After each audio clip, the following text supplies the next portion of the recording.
একদিন দুপুরে নদীর ধারে খেলছিল এক ছোট্ট কাঠবিড়ালি। গাছের পাতা দুলছে, হাওয়ায় মিষ্টি গন্ধ।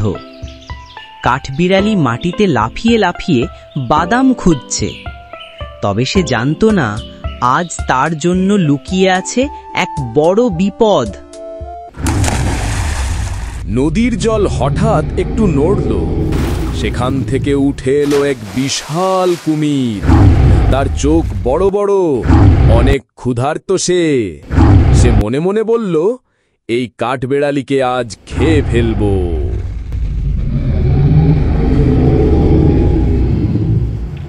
কিন্তু কাঠবিড়ালি ভয় পেল না।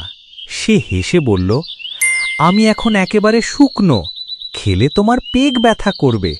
আমাকে একটু পাকা ফল খেতে দাও, তারপর আমি আবার তোমার সামনে আসব। কুমির একটু ভাবল, তারপর বলল, ঠিক আছে, কিন্তু তাড়াতাড়ি এসো। তারপর কাঠবিড়ালি দৌড়ে গেল তার বন্ধু পাখির কাছে। সব কথা শুনে পাখি বলল, ভয় পাবি না বন্ধু, আমরা ওকে একটা ভালো শিক্ষা দেব। দুজন মিলে ভাবল কিভাবে কুমিরকে বোকা বানানো যায়। তারা একটা বড় নারকেল নিয়ে এলো, তারপর সেটা গড়িয়ে নদীর পাড়ে রেখে দিল। দূর থেকে কুমির দেখে ভাবল, এই তো কাঠবিড়ালি ফিরে এসেছে। সে দারুণ খুশি। কুমির এক লাফে নারকেলের উপর ঝাঁপিয়ে পড়ল, কিন্তু ঠাস, তার দাঁত লাগলো শক্ত নারকেলে।